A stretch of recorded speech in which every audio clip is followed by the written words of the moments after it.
Hey there ladies and gentleladies, welcome back to another Dungeon Defenders 2 video where we'll be taking a look at the Harbinger Awakens preview. So, this patch is going to be coming out December 15th, which as of right now is tomorrow, so I wanted to get this video out real quick today just to get everybody a little bit hyped and a little bit excited about it because I am pretty stoked myself. The new boss, as we all knew, was the Harbinger. We're going to be fighting him aboard his airship, and it says he has a ton of tricks up his sleeve, and we'll need to be on our toes to survive. As expected, I mean, the Betsy boss was fairly challenging the first time everybody took a look at it, but eventually figured it out. So I hope this boss is challenging, maybe a little bit more challenging than Betsy. A little bit more? That'd be kinda nice, because once you kind of figured Betsy out, it was fairly easy to come up with new and innovative builds that would still just easily stomp her. Next up is a real big improvement I am so happy to see, and I'm very excited to see actually implemented because, oh my god, was it annoying sifting through hundreds of items on the ground looking for one thing that might be useful.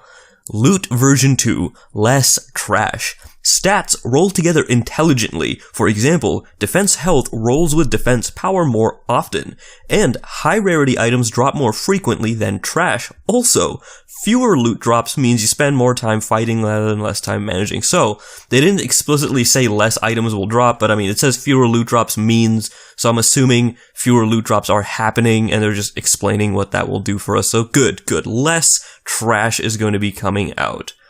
Now, less grind, more fun. For the endgame players, this really doesn't matter too much anymore, because we're already all 50 on all of the characters we want.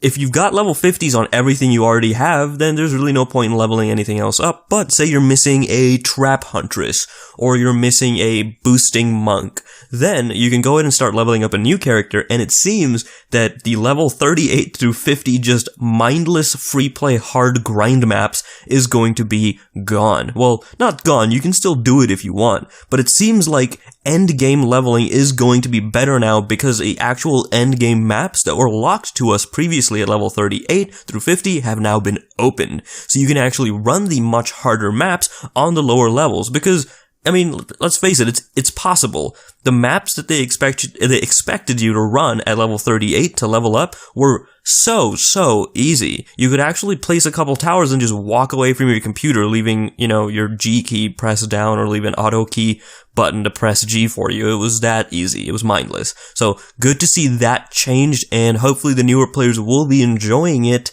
I know I definitely would have if it was around when I was leveling. And then the next thing up is just going to be some more information about the Harbinger, new boss, obviously, new map, super excited, and new cutscenes. So, if we take a look at the actual preview video up here, which has now ended, it'll say that there's a new story. So, as we know, this little king dude, he is the guy who sits on the throne in the Dragonfall Castle, and he needs to be defended, blah blah blah. But we've all heard that story, we've all seen it, we've played the Betsy story, and then we've also even played the Necrotic story. Now it's time for this new Harbinger story, which again is going to feature this little dude, and from the looks of this picture, this is Dragonfall Castle. So, if my brain works properly, we are probably going to take this airship. Remember one of those airships that got shot down by Betsy? I'm assuming we're going to be getting on one of those guys and flying over to this big airship, which is probably the Harbinger's airship. And obviously we're going to be placing towers and defending that base. Now, what I'm interested to see is if this is going to be a moving boss battle. And I don't mean like the airship moving around the Dragonfall Castle. I actually mean like us leapfrogging from one section of the airship to another.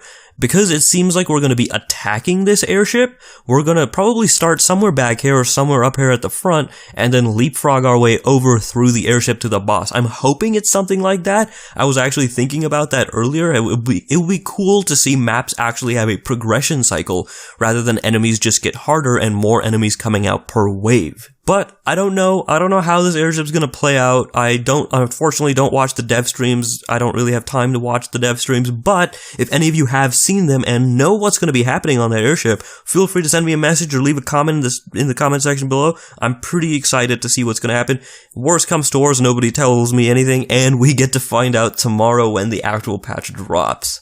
So the next thing in this new patch are going to be the new build weapons. Now, not everybody might be familiar with what build weapons actually means. If you take a better look at it, you can see that we've got the Charge of the Harbinger and Harbinger's Void for the Squire coming out.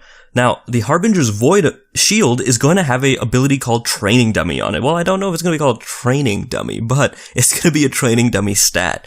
The Training Dummy gets an extra defense health and a new ranged attack, and can open a portal that sends enemies back to the spawner, even ogres. Now, that sounds phenomenal, and everybody who plays a Squire or has seen somebody play a Squire knows that not a single Squire in the entire world uses training dummies for anything. They are considered the worst tower basically in the game.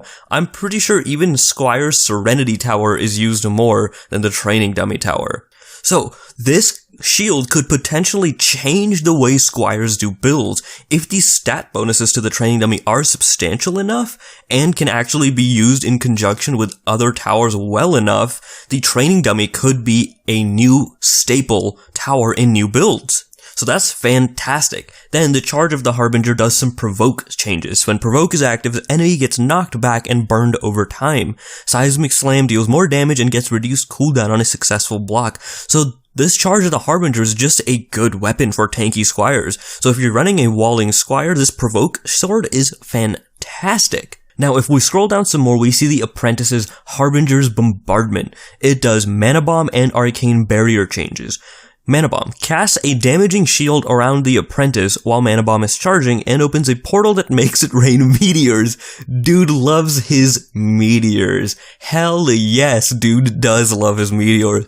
That just sounds like a really fun and really Apprentice buffing weapon. That sounds phenomenal. Even if it's not gonna be that amazing, I'm pretty sure I'm gonna use it for freaking meteors, guys. Come on now. Then Arcane Barrier. The Arcane Barrier gets extra defense health, deals damage over time, and has a chance to open a portal overhead its enemies, making it rain meteors. Okay, that sounds freaking awesome as well. I haven't read these yet. I thought I was just gonna read, sends it back to the spawner. But no, it rains meteors. So if you really like meteors, our Apprentice Harbinger's Bombardment Staff is for you. Then the Huntress, Shards of the Harbinger, Concussive Shots. Concussive Shots unleashes a ripple of spikes that shoot forward and damage all enemies they pierce. After a time, the spikes detonate. So that's pretty awesome. You shoot a shit ton of spikes straight down the middle, and then detonation. So lots of explosions. You have a Squire, not a Squire, sorry, if you have a, an Apprentice and a Huntress in the group, you're just gonna see a lot of bombs and meteors going off. And I just realized, if you have a Squire with training dummies in your tower line, and a Huntress shoots these concussive shots at the front line of the enemies, they pierce through all the enemies, then the training dummy sends them back to the spawner where your now new concussive shots are waiting. They'll explode right on them. Look at that. Already coming up with some neat little synergies. I doubt that's ever gonna be useful in any tower defense. Next up, the Geyser Trap summons a shard as tall as the geyser itself. After a few seconds, the shard explodes, hurting enemies around the trap. There's a lot of explosions in this patch, and it sounds like it's gonna be fun. I'm excited to see really tall geyser traps is all, really. Then the Monk, Fist of the Harbinger, Pole Smash. A fist slams through the ground during wait, what? A fist slams the ground during pole smash, dealing damage and increasing knockup radius. An uppercut will rise from the point of impact, dealing even more damage. Okay, so the Monk is now a brawler, and Lightning Strikes aura. When the Lightning Strikes aura hits a target, the target will get hit with a fist. On impact, the fist will deal AoE damage and mark other targets with fists. What? That sounds stupid, but it sounds amazing at the same time. So the Lightning Strikes aura, that's the, what is it called? The, Uber Sphere for monks, right? Where it'll shoot very, very powerful lightning strikes at targets. So just picture, instead of a lightning bolt hitting something, just a fist hits them right in the face. And then it'll AoE fist everything around it. Okay. Alright, I think, is that it? Begin the Awakening. Yeah, looking at some more members joining the Steam group. Join the Steam group if you haven't. The costume pack has a new cat pet coming out. And then finally, in the maps, we're gonna have little winter chests all around. So winter lockboxes are gonna be hidden around the map. If you guys remember the Halloween maps with the trick-or-treat boxes, it's gonna be like that, but these winter packs are gonna have some fancy costumes and accessories in them. So, yeah, that'll be cool. Fist. Lightning strikes fist aura. What?